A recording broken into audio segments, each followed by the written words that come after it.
Okay, welcome to the deep dive. This is where we take the sources you send us, could be articles, notes, anything really, Mm. and we try to pull out the core insights. Mhm. And today, we're looking at something really fascinating. Two lives running in parallel, but, well, vastly different on the surface. That's right.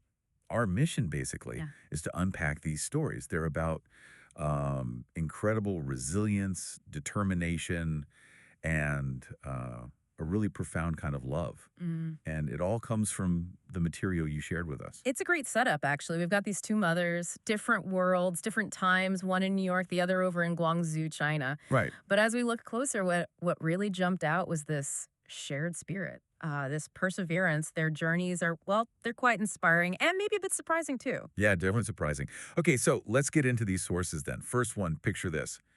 A single mom in New York City. Okay. She's part of a minority group. English isn't her first language, and she doesn't have a high school diploma, just a GED. Right from the start, you could just feel the kind of the weight of the challenges she's up against. The chips seem really stacked against her. And what's so compelling, I think, is how that mirrors in a totally different context, obviously, culturally, historically, the early life of the second mother we're looking at. How so? Well, she grew up in China during the Cultural Revolution, Hmm.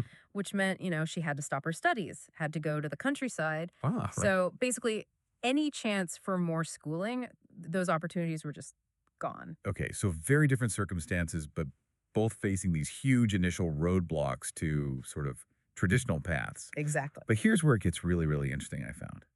Despite everything being so different, these two women share um, this almost universal thing, a deep love for animals. That really stood out. For the New York mother, her child called it a true obsession.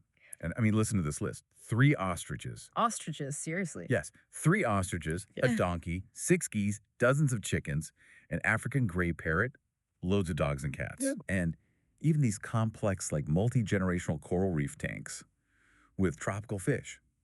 Apparently, her house was basically a viable field trip destination. That's incredible, just managing all that. I know. And then for the mother in Guangzhou, her family also kept animals: chickens, ducks, turtles, fish, cats, things her child grew up with. Right, a bit more typical for the setting, perhaps, but still significant. Yeah. And she was described as just a very kind person. She was the one who naturally kind of took on looking after them, raising them, caring for them if they were sick or hurt, always there for them. So this connection to animals, it's a common thread. It really is. And, if we connect this to the bigger picture, it seems like both women, because maybe those traditional opportunities weren't there, they found their own ways, unique ways to build something for themselves, for their families. Yeah, they definitely didn't just accept the status quo. No, there was this drive to create something more. Absolutely. Like, take the New York mother again. She'd spent years working, as her child put it, for shitty bosses at shittier dog grooming shops. Uh-huh. Then- Been there. Well, not the dog grooming part. Right. And she'd had enough. Now, she had done this certificate program, the New York School of Dog Grooming. Okay, so some specific training. Yeah. And her child said she looked back on that time with just the deepest nostalgia. So what does she do?